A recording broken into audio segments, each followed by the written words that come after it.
Habibi, come to Dubai.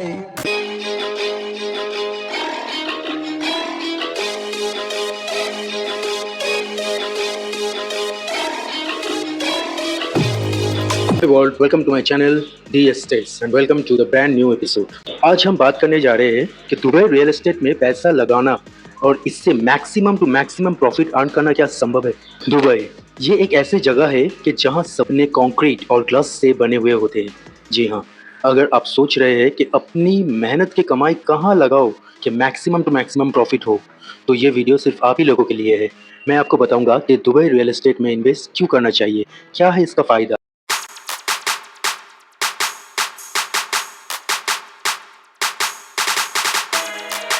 और ये भी बताने वाला हूँ कि ये कोई सोप का बबल नहीं है कि कभी भी ब्लास्ट हो सकता है। तो चाय का कप या पॉपकॉर्न का बाउल लेके आ जाइए और कुछ मिनट्स के लिए मेरे साथ दुबई के शहर पे चलिए।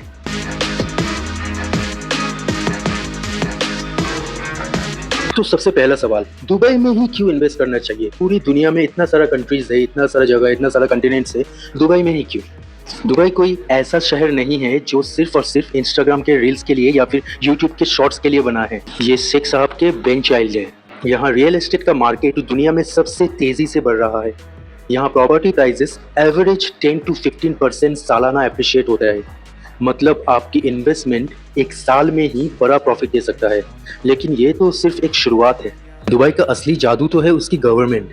ये लोग इतना स्मार्ट है कि डेजर्ट में भी पानी ले आते हैं और वाटर फ्रंट प्रॉपर्टीज बना देते हैं जो कि लग्जरी भी होती है। दुबई है इसीलिए संभव है। ये लोग रेगिस्तान को भी गुलिस्तान बना देते हैं। मिरेकल गार्डन का नाम तो सुना ही होगा। जिस देश के पास अपने ही पीने के लिए पानी भी नहीं है, वो लोग वो रेगिस्तान में पानी लाते हैं, पानी पिलाते हैं। कितना भी पानी आप खर्चा कीजिए, क्रिस्टल क्लियर पानी होता है। और इसके साथ साथ मिट्टी भी इम्पोर्ट करते हैं और मिट्टी इम्पोर्ट करके वहाँ पे पेड़ भी उगाता है। By the way, palm Jumeirah का नाम सुना तो होगा, आप देखा भी होगे। तो वो तो पूरा मैन मेड आइलैंड ही है। और अब अल मखदूम इंटरनेशनल एयरपोर्ट भी बन रहा है, दुनिया का सबसे बड़ा एयरपोर्ट।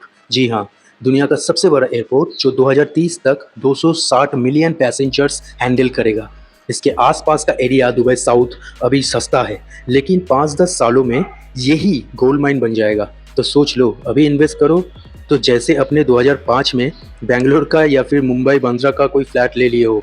अब आप बोलोगे अरे भाई सब कुछ तो ठीक है, लेकिन ये एक ऐसा कोई बबल तो नहीं है कि अचानक से फूट जाएगा। ये सवाल बिल्कुल वाजिब है, बिल्कुल जायज़ है, क्योंकि हम सब ने 2008 का क्रैश देखे है। लेकिन दुबई का सीन कुछ अलग ही है और मैं आपको 3 सॉलिड रीजन दूंगा। पहला है गवर्नमेंट सपोर्ट। दुबई का गवर्नमेंट रियल एस्टेट को अपनी बैकबोन मानती है। यहाँ तो सिर्फ तेल से ये लोग अपना गुजारा नहीं कर सकते, क्योंकि आपको भी पता है मैं दुबई में शायद ही 1% तेल निकलता होगा या फिर तेल का वो लोग एक्सपोर्ट करता होगा। तो पूरे ऐसा सिटी को चलाने के लिए, ऐसा जगह को चलाने के लिए सिर्फ तो तेल के भरोसे बैठे रहना तो ठीक नहीं होगा ना। तो इसीलिए ये लोग टूरिज्म को आकर्षित किया अपने पास मैग्नेट की तरह खींचा। ये लोग टैक्स जीरो रखते हैं, बिजनेस फ्रेंडली पॉलिसीज बनाते हैं और हर प्रोजेक्ट को पर्सनली मॉनिटर करते हैं। बबल तब बनता है जब कंट्रोल नहीं होता, लेकिन यहाँ कंट्रोल के साथ ग्रोथ भी है। और डेवलपर लोग किसी दूसरे देश की तरह पैसा लेके भाग भी नहीं सकते, क्योंकि डेवलपर्स को पैसा पहले दुबई लैंड डिपार्टमेंट या फिर डीएलडी में या फिर एस्क्रो अकाउंट जो होता है उन लोगों का सिस्टम के हिसाब से वहाँ पे जमा रखना पड़ता है। तो आपको ये बात की टेंशन नहीं लेना है कि मैं पैसा लगा दिया और पैसा लेके वो डेवलपर भाग गया तो उसके बाद क्या होगा। अगर ऐसा कुछ इन फ्यूचर होता भी है तो डेवलपर का पैसा जो है वो एस्क्रो अकाउंट में जमा हुआ रहता है। तो अगर वो डेवलपर भाग जाए किसी कारण या फिर उसका कुछ हादसा हो जाए तो दूसरा डेवलपर आके वो काम जारी कर सकता है। सेकंड ऑप्शन है demand and supply balance. Dubai में हर साल 2 से 3 लाख लोग आते हैं। एक्सपर्ट्स बोलिए, बिजनेसमैन बोलिए, टूरिस्ट बोलिए, इन सभी को घर चाहिए रहने के लिए, रेंट पे चाहिए या फिर कोई इन्वेस्टमेंट भी करता है तो काफ़ी हद तक ऑफिस भी चाहिए होगा। तो डिमांड इतना है कि सप्लाई कभी पीछे नहीं रहता। और तीसरा पॉइंट है डाइवर्सिफाइड इकोनॉमी। पहले दुबई सिर्फ ऑयल पे चलता था, लेकिन अब टूरिज्म, ट्रेड और टेक्नोलॉजी से भी पैसा कमा रहा है।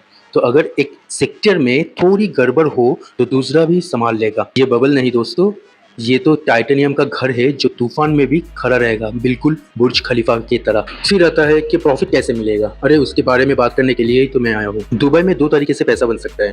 पहला है प्रॉपर्टी एप्रिसिएशन। मान लो कि आज आप 2 करोड़ की एक फ्लैट लिए हो दुबई साउथ में, जहाँ अल मखदूम एयरपोर्ट बन रहा है। अभी प्राइस है लगभग 25,000 पर स्क्वायर फीट। वहाँ पे जब एयरपोर्ट पूरा होगा ये 25,000 कम से कम 70 से 80 हज़ार पर स्क्वायर फीट तक जा सकता है।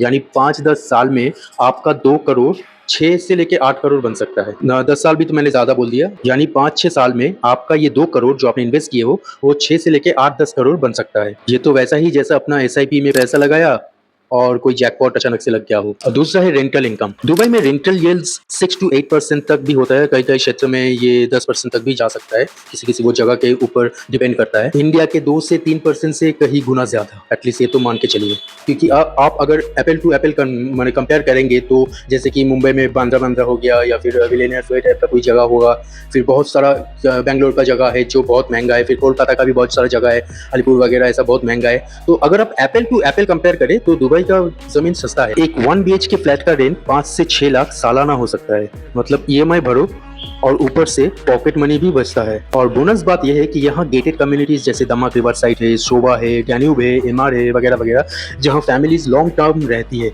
तो रेंट का टेंशन भी नहीं, ये स्टेबल इनकम चलता रहता है। चलिए अब प्रैक्टिकल बातें करते हैं कि कैसे शुरू करें। देखिए, शुरू करने से पहले आपको कुछ चीज की जानकारी रहना चाहिए, जैसे कि पहला आता है बजट। 1 BHK फ्लैट 2 से 2.5 करोड़ से शुरू होता है, कहीं इससे भी थोड़ा कम में मिलता है, कहीं थोड़ा ज्यादा भी मिलता है, वो प्रॉपर्टीज के ऊपर डिपेंड करता है। पेमेंट प्लान फ्लेक्सिबल होता है, 10 से 20% डाउन पेमेंट कीजिए, बाकी कंस्ट्रक्शन के साथ साथ करते जाइए। कहीं कहीं तो 1% पर मंथ पेमेंट प्लान भी चलता है, जो दुबई में मिस्टर रिजवान साजन द्वारा इंट्रोड्यूस किया गया था, जो 1% मैन के नाम से भी पूरे दुनिया भर में जाने जाते हैं, मिस्टर रिजवान साजन। मिस्टर रिजवान साजन के बारे में हम किसी और वीडियो में बात करेंगे। तो दूसरा पॉइंट जो है वो है लोकेशन। इसके बारे में भी आपको अच्छी तरह से ध्यान रखना पड़ेगा। दुबई साउथ बोलिए, जुमेरा या फिर बिजनेस वे जैसी जगह चुनो, यहाँ ग्रोथ गारंटीड है। और तीसरा जो कि बहुत अहम बात है वो है एजेंट, सही एजेंट चुनना। एक ट्रस्टेड रियल एस्टेट एजेंसी जैसे New Heights Real Estate by mister Vinay Shah से काम करो, उनके टीम मेंबर से कांटेक्ट कर सकते हो आप। वो आपको rent management, property buy sell करने तक सब कुछ संभाल देंगे। विनय भाई भी एक ऐसा शख्सियत है जो कि आप कह सकते हो कि रैक्स टू रिचेस वाला जो पोर्शन होता है लाइफ में, वो कंप्लीट कर चुके हैं। बड़ा इंटरेस्टिंग है उनकी भी कहानी, किसी और वीडियो में डिस्कस करेंगे। और हाँ, थोड़ा रिसर्च कीजिए अपने आप से भी, जैसे आप ये वीडियो देख रहे हो वैसे ही मार्केट ट्रेंड्स चेक करो। दुबई में इन्वेस्ट करना लॉटरी नहीं है, ये एक सोचा समझा फैसला है। तो दोस्तों, दुबई रियल एस्टेट एक ऐसा गोल्डन एग है जो सिर्फ आपको प्रॉफिट नहीं देता है, ये आपको लग्जरी लाइफस्टाइल भी लीड करवाना सिखाता है। लग्जरी लाइफस्टाइल आप कैसे जीते हो उसका मौका भी देते हैं। ये बबल नहीं है, ये एक सॉलिड अपॉर्चुनिटी है जो गवर्नमेंट, डिमांड और ग्रोथ पे टिकी है। अगर आप इंटरेस्टेड हो, हम आपको नेक्स्ट स्टेप बताएंगे कि आपको इन्वेस्टमेंट करने के लिए कहाँ पे कांटेक्ट करना है, क्या करना है, क्या सिस्टम है इसका, क्या तरीका है, क्या आप घर बैठे बैठे यहाँ दुबई में प्रॉपर्टी खरीद सकते हो, वो भी बिना टेंशन लिए। प्लीज सब्सक्राइब करना नहीं भूलना, क्योंकि ऐसा टिप्स रोजाना नहीं मिलता। आप लोगों को शायद ही दुबई के बारे में, दुबई के रियल एस्टेट के बारे में स्पेशली पता होगा किसी किसी को, या ज़्यादा में शायद पता नहीं होगा, तो इसीलिए हम ये कर रहे हैं आप लोगों के लिए। तो प्लीज सब्सक्राइब करना मत भूलना। मिलते हैं नेक्स्ट वीडियो में, तब तक इन्वेस्ट स्मार्टली और जिंदगी एंजॉय करो। Let me introduce myself, I am Shontu Paul, your property advisor, signing off. Thank you.